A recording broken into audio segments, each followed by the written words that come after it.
우리 옆에 분에게 감사합니다, 사랑합니다, 축복합니다 같이 인사 나누시 바랍니다.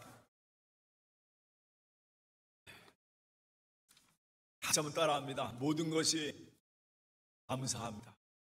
우리 그리스도인이라는 것은, 그리스도인은 과연 누구냐? 모든 삶의 주인과 내 삶을 주관하시는 분은 하나님이심을 인정하는 사람이에요. 그리고 오늘 맥주감사주의를 드리면서 여러분 마음속에 주님이 나의 삶의 주인이시고 오늘도 여전히 나를 인도하시고 나를 붙잡아주고 계십니다 라고 하는 이 마음을 가지고, 이 감사의 마음을 가지고 하나님께 영광 돌리는 모든 성도가 되시기를 주님의 이름으로 축원합니다. 여러분, 우리 시에라, 요거 뭔지 알아? 요거 뭔지 알아? 요거 본 적 있어요? 요거 무슨 책자인데, 승빈아, 요거 무슨 책자인 줄 알아?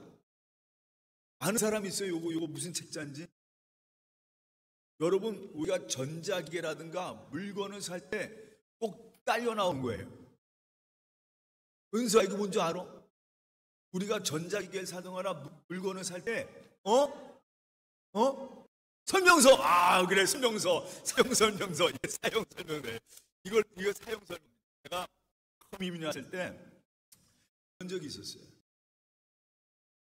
저희가 이제 세탁기를 처음 샀습니다. 저희 집사람은 처음으로 세탁기 사는데 드럼 세탁기 산 거예요. 근데 사용 설명서는 읽지 않고 한국의 그 세탁기와 똑같은 줄 알고 세탁기 샀으니까 물 부어놓고 이제 설치하고 이제 빨감을 넣어놓고 딱 세탁기를 돌리는데 이 세탁기가요 마음대로 막 움직이는 거예요. 아니, 새고가 막 움직이면서 탈수를 하는데 약간 이리저리 막 다니는 거예요. 그러니까 세상에, 아니, 새고 샀는데 이 새고가, 난 그래서 완전 빠져도 준 줄 알고 완전 잘못된 거 준 줄 알고 그 집사람이 당신은 사도 어떻게 전 새걸 샀는데도 저런 걸 사느냐 그러면서, 아니, 세탁기가 탈수만 하면 움직이는 거예요. 그래서 이게 도대체 뭐야. 항상 우리는요 뭘 봐야 됩니까? 설명서를 꼭 봐야 되는데 항상 설명서를 안 봐요. 그래 나중에 그런 일이 생기니까 저게 무슨 일이 생겼는데 봤더니 뒤에 원래 이 드럼 세탁기는요 안에 있는 이 드럼이 움직이지 않도록 원래 뒤에다 고정핀을 딱 꽂아요. 그러니까 이게 움직일 때 그거 움직이지 말라고 고정핀을 꼭 꽂아놔요, 뒤에다. 근데 그걸 모르고 그 고정핀을 원래는 사용할 때 설치하면 그걸 다 빼야 되는데 안 빼놓은 거예요. 안 빼놓으니까 이거 딱 잡고 있으니까 이게 막 흔들려야 되는데 안 흔들리니까 이 기계 자체가 막 뛰는 거예요. 그래서 나중에 보니까 이 고정핀을 딱 4개를 빼니까 그다음부터 조용하게 있는 거예요. 그때 제가 깨달은 게 뭐냐면 무조건 전자기기를 사면 뭘 읽어야 된다? 설명서를 읽어야 된다. 항상 중요한 게 뭐냐면 설명서를 아주 꼼꼼히 읽어보고 이걸 할 때 아마 여러분들도 그런 실수하신 분 있어요? 세탁기 아마 여러분 가운데도 아마 그랬던 분이 기억이 있을 겁니다. 저도 그래서 처음에 세탁기 샀을 때 이거 다 고장난 줄 알고 그랬는데 그게 아니라 이걸 읽어보지 않아가지고 그런 경우가 많죠.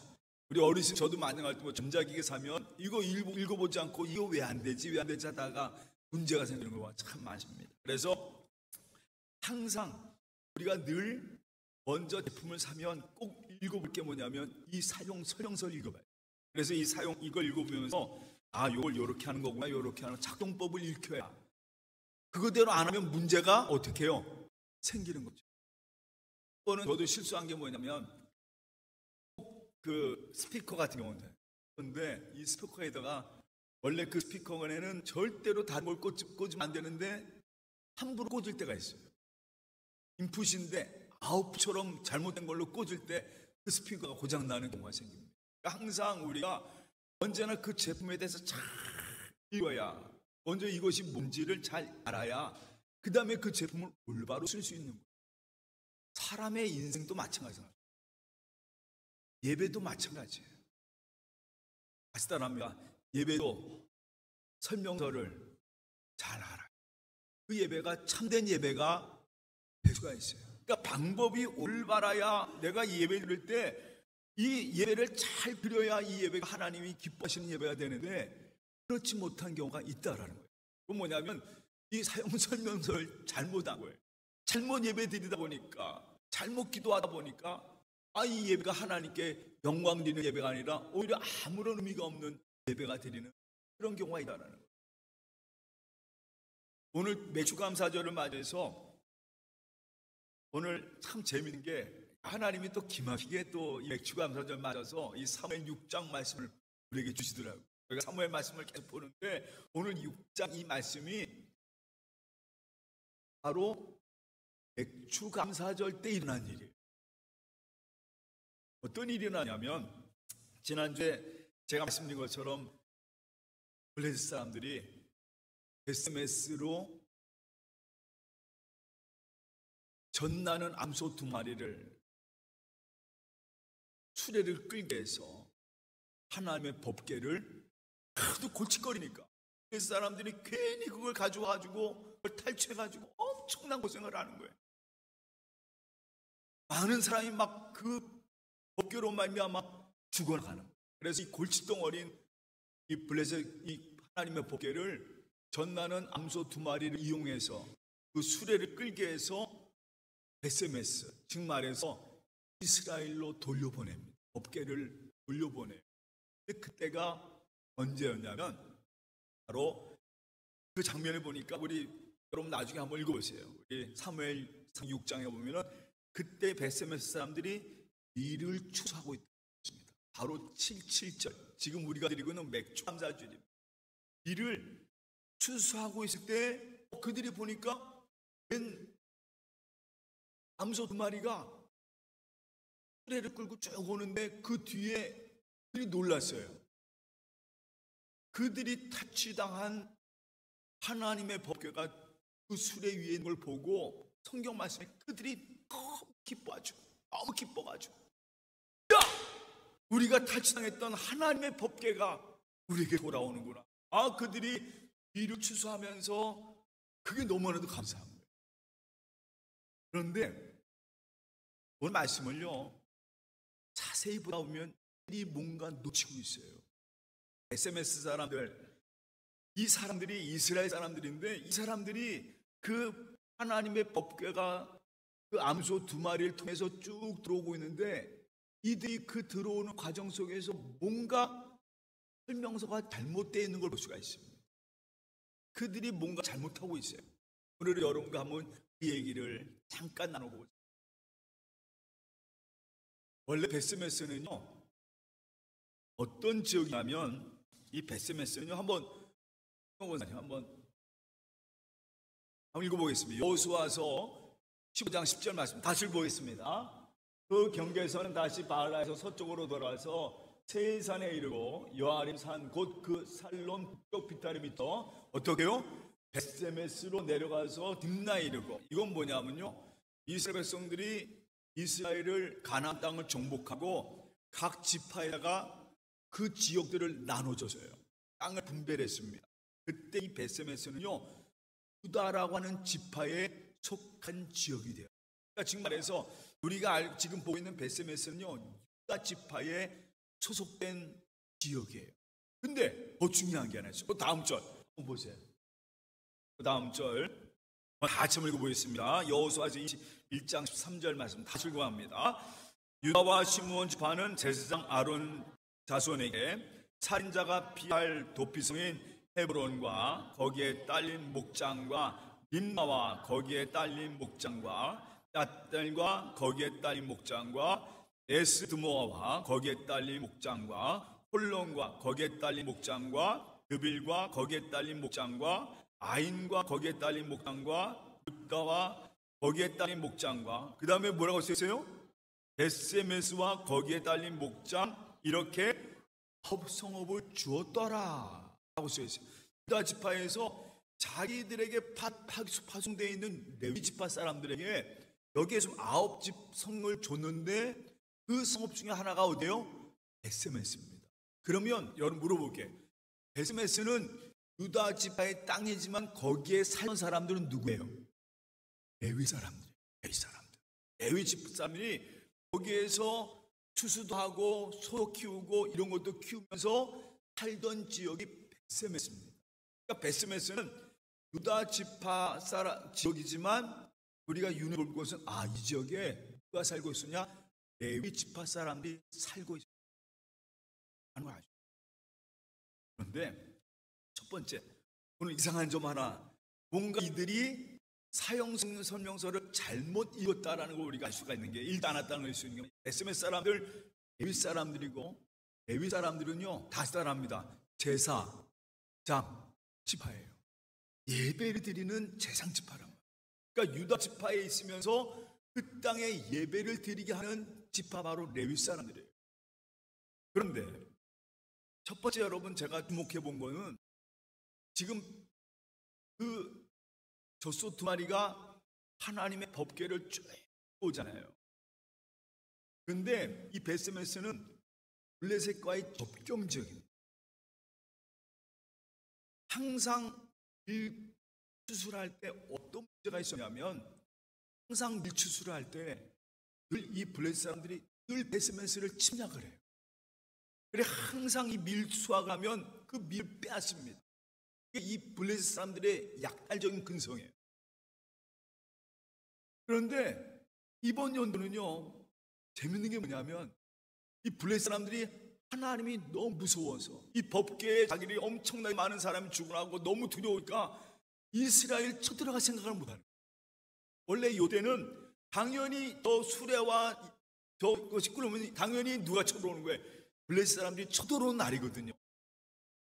그런데 놀랍게는 블레셋 사람들은 멀리서 그냥 지켜보거나 쳐들어올 생각은 안 하고, 그들은요 두려움 가운데 그 젖소 두 마리하고 수레만 바라보고 있는 거예요. 블레셋 사람들. 베스메 사람들은 순간 긴장을 한 거죠. 이 블레셋 사람들 또 쳐들어오나 보다. 근데 쳐들어오긴커녕 뭐가 돌아옵니까? 하나님의 법 하고 있는 거예요. 여기서요 먼저 그들의 모습 속에서 한 가지 잊어버린 게 있어요. 항상 우리 그리스도인들은요 항상 이걸 기억해야 합니다. 다시 따라합니다. 받은 은혜를 기억하자. 하나님이 나에게 주신 그 블레셋에게 당하셨지만, 그러나 오늘 이번에는 뭐예요? 하나님의 법궤가 돌아오고 또 밀수확하는데 블레셋 군대가 쳐들어오지 않는 거예요. 이걸 얼마나 감사한 거예요. 아이들이 그냥 감사의 영광을 돌리고 하나님 앞에 기뻐하면서 하나님 먼저 감사의 영광을 돌리는데, 그게 성경에 없어요. 감사했다란 말이 없어요. 오히려 그냥 법궤가 돌아온 곳에 놀라고 그냥 좋아하고 했지만 거기에 빠진 말이 있어요. 감사란 말이. 그리고 또 한 가지 큰 문제가 생겼어요. 그 문제는 뭐냐면요, 여러분 오늘 성경 말씀 한번 제가 다시 한번 읽어볼게요. 성경 말씀에 뭐라고 있었냐면, 그들이 사무엘상, 제가 한번 읽어보겠습니다. 19절 말씀이에요.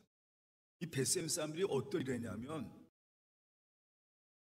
소 두 마리를 번제물로 드리고 그 다음에 그 수레에 있는 법궤를요, 19절 말씀에 뭐라고 있었느냐, 베셈 사람들이 이 하나님의 법궤를 여다 보았다고 되어 있어요. 여다 보았다. 여러분 그들의 직업이 뭐라고 했죠? 그들은 어느 지파라고 그랬죠? 레위 지파 사람들. 이 지파 사람. 레위 지파 사람들은 기본적으로 알고 있는 게 하나 있습니다. 이게 뭐냐면, 하나님의 성물은 절대로 어떻게 해요? 만지거나 보아서는 안 됩니다. 여러분 하나님이 출애굽기 말씀에 지성소에 하나님 법궤는 누구만 들어갈 수 있어요? 성소에는요 제사장이 있지만 지성소에 이 법궤가 놓여있는 지성소에는 누구만 들어갈 수 있어요? 대제사장만 들어갈 수 있어요. 대제사장도요 자기가 뭐 해야지만 하나님 앞에 속죄를 드려야지만 들어갈 수 있는 거예요. 그러니까 이 하나님의 법궤는요 함부로 들어가거나 만지거나 보아서는 안 되는 거죠. 그건 하나님의 임재를 뜻하는 거예요. 그러니까 이 죄 많은 인간들이 하나님 앞에 나갈 때 하나님 앞에 서면 그대로 다 죽게 되어 있는 거예요. 그러니까 이게 어떤 상징이죠. 그래서 민수기서 14장에 뭐라고 써있냐, 너희는 절대로 성물을 마지 말라, 만지지 말라. 하나님 그렇게 하셨어요. 근데 이들이 뭐 한 거예요 지금? 그 하나님의 법궤를 쳐다본 거. 그러니까 무죄가 생긴 거예요. 그들의 지파리 어느 지파라고요? 레위 지파라고 그랬잖아요. 그 레위 지파면 그 사용 설명서를 잘 읽고 모든 사람들 이거 절대로 그 앞에다 다가가지 마라. 저거는 바로 뭐다? 하나님의 법궤다. 다가가지 말고 딱 뭘 쳐놨어야 되는 거예요? 거기에 딱 우리나라 줄을 쳐놔야 되는 거예요. 절대로 거기 넘어가서는 안 되는, 절대로 들여봐도 안 되고 맞아서도 안 될 하나님의 법궤임을 얘기했어야 돼. 그런데 이들이요 가지고 신기해가지고 어떤 호기심인가, 그런 호기심으로 쳐다봐줘요. 몇 명이 죽었을까요? 오늘 성경에 5만 70명이 써있는데 5만, 나중에 여러분 성경 보면은 원래 원본에는 5만은 이렇게 줄쳐져 있어요. 5만은 줄쳐져 있고 70명이라고 써 있습니다. 제가 이렇게 쭉 알아보니까 이 베스메스는 5만 명이 사는 동네가 아니에요. 아주 작은 마을입니다. 그러면 뭐가 맞아요? 70명이 맞습니다. 나중에 이제 이 5만 명이라는 건 어떤 숫자적으로 오다가 문제가 된 건가? 70명이라는 숫자가 죽었습니다. 근데 전부 다 그 사람들이 누구야? 레위인들과 그 동네에 있던 유다 사람들. 아까 제가 말씀드렸지만 우리가 뭔가 전자기기에서 뭔가 물건을 살 때, 전자기기 살 때 제일 중요한 게 그 전자기기 올바로 쓸 수 있는 사용 설명서가 필요하잖아요. 근데 하나님께 예배 드릴 때도 뭐가 중요하냐면 이 예배가 참된 예배가 돼야 돼요. 하나님이 기뻐하시는 예배가 돼야 되는데 이 예배가 이 레위 사람들이 그 설명서를 싹 무시해 보이고, 절대로 너희는 민수기서 말씀, 레위기서 말씀, 출애굽기 하나님이 계속 얘기했던 너희는 절대로 저걸 손대지 말라, 바라보지 마라. 그 안에도 누구만 들어갈 수 있어요? 대제사장만 들어갈 수 있는 그 법궤를 여러 사람들이, 이 레위 사람들도 쳐다보고 또 유다 사람들도 쳐다보고, 그러다 보니까 어떻게 됩니까? 다 죽는 거예요. 누구 잘못이에요? 그 당시에 레위 사람들의 잘못. 제사를 올바로 드려 가르칠 그 레위 사람들이 많이 막아야 되고, 사람들이 오는 걸 막고, 여러분 절대로 저기에 다가서는 안 됩니다. 만져서도 안 됩니다. 쳐다봐서도 안 돼요. 우리가 하나님께 온전한 예배를 드려야 됩니다. 저건 거룩한 것입니다. 하나님이 임재하시는 귀한 거룩한 것입니다. 그걸 올바르게 가르쳐야 되는데 그걸 가르치지 않고 그냥 전부 다 와가지고 쳐다보고 있으니 어떻게 됩니까? 그 자리에서 죽는 거예요. 왜 그렇게 하셨을까? 하나님, 저는 가끔가다 이 말씀 보면서 왜 하나님이 이렇게 하셨을까? 지금 이스라엘의 가장 큰 문제가 뭐냐? 하나님 앞에 온전한 예배가 드리지 못한, 엘리도 그랬고 그의 아들도 그랬고 지금까지도 이들은 생각하기에 하나님 앞에 저마다 옳은 방법대로, 자기의 소견에 오른 대로 하나님이 절대로 하지 말라는 것을 하면서까지 자기 그냥 생각대로, 자기의 감정대로 예를 드리는 거예요. 결국 그게 하나님 앞에 영광이 되지 못하고 오히려 가나안 사람들처럼 그냥 우상처럼 섬기는 그런 모습을. 맞아요. 저는 이 말씀을 쭉 보면 우리가 한 가지 분명히 가장 잘 알 것은 뭐냐? 예배를 드릴 때 참된 예배를 드릴 때 성도가 되길 주님의 이름으로 축원합니다. 참된 예배, 그냥 물어보죠. 목사님, 참된 예배가 뭡니까? 여러분 오늘 여러분 마음을 주시기 바랍니다. 참된 예배는 사람, 내 안에 예수 그리스도, 십자가, 그 사랑, 구원, 그분이 나의 삶의 중심이 되고, 그 십자가, 그 부활의 은혜가 내 삶의 중심이 돼서 내 마음속에 예수 그리스도. 오늘 예배도요, 참된 예배는 다른 거 아닙니다. 어떤 예배가 참된 예배일까요? 가장 중요한 것은 내 예배 속에 누가 있는지, 예수 그리스도가 있는지를 보는 거예요. 내 마음속에 감사. 그냥 예수 이름 부르면 그게 너무 감사해서 나를 위해 오셨고, 나를 사랑하시고, 나를 주기 위해서 죽으시고, 나의 십자가에 다시고, 지금도 여전히 나를 사랑하시는 그 주님이 내 중심에, 오늘 바로 예배 가운데, 오늘 여러분이 주님 앞에, 예수님 때문에 나는 이 자리에 나왔습니다. 예수님의 그 사랑 때문에 나는 이 자리에 나왔습니다.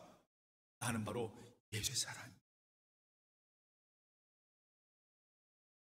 예수님을 찬양, 예수님을 바라보고, 하나님, 제가 예수님 그 말씀대로 살아가겠습니다. 그 삶의 고백이 이루어진 예배가 바로 참된 예배인 것입니다. 이게 빠지면 그 예배는요, 가짜입니다. 결국 죽은 예배. 오늘 성경에 그 베스메스가 레위 지파 사람들임에도 불구하고, 레위 지파 사람들이 해야 할 일이 뭡니까? 온전한 예배를 드려야 되잖아요. 하나님의 법궤를 온전히 모셔야 되잖아요. 그렇지 못했던 그런 모습들, 결국 죽음이라는 심판을 받습니다. 우리 신앙생활도 마찬가지입니다. 온전한 예배를 드려야 언제나 생명 있는 삶이. 이 말씀을 붙잡고, 저희는 우리 아이 때부터 오늘 온 가정 예배 드리는데, 항상 저는 가정들이 항상 참된 예배 가운데 있는 가정 되시기를 주님의 이름으로 축원합니다. 우리 아이들 마음속부터 저는 그냥 예수, 나를 인도하신 그 예수 그리스도, 우리 모든 성도들 마음속에 오직 예수님의 보혈 그 십자가가 내 삶의 중심이 되어서 하나님을 찬양하고 날 구원해 주신 그 은혜를 감사하면서 예배드리는 참된 예배가 되기를, 여러분 가정이 되시기를 주님의 이름으로 축원합니다. 다시 합니다. 오직 예수만이. 오직 예수만이. 오늘 예배도요, 다름없습니다. 나를 위해 십자가시고 나를 위해 구원하신 예수만이 여러분 삶의 중심이 되어서 그 예수님을 찬양하고 영광 돌리며 그 은혜를 기억하며 예배드리는, 참된 예배드리는 여러분의 삶이 되기를 주님의 축원합니다. 그러다 나오는 것은 딱 한 가지입니다. 하나님 감사합니다. 감사로 충만한 온 성도가 되시기를 믿습니다. 같이 기도하겠습니다. 사랑의 하나님, 참 감사합니다. 오늘 저희를 사랑해 주셔서 베스메스 사람들, 이들을 봅니다. 그들은요, 레위 사람들이었습니다. 제사장들이었습니다. 그런데 하나님의 법궤가 그 동네에 왔는데 온전한 예배를 드리지 못하고 오히려 말씀이 없어지고 온전함이 없어지고 그냥 가서 법궤를 바라보고 만지고 하는 이런 일을 했습니다. 하나님, 오늘 우리가 이 말씀을 보면서 저희 늘 하나님께 온전한 예배 드릴 수 있는 은평 온 성도, 온 가정이 되시도록 인도하여 주시옵소서. 온전한 예배는 오직 예수입니다. 우리 온 성도 마음속에 우리 아이들 때부터 항상 예수님의 말씀, 그 은혜, 그 사랑이 늘 그 중심이 되게 하여 주시고, 언제나 나를 위해 십자가신 주님의 그 은혜만이 가득하여서 오늘도 하나님께 영광 돌리며 예수를 바라며 오직 주님만 의지하며 살아가는 우리 모든 은평 성도 될 수 있도록 인도하여 주시옵소서. 오직 예수뿐입니다.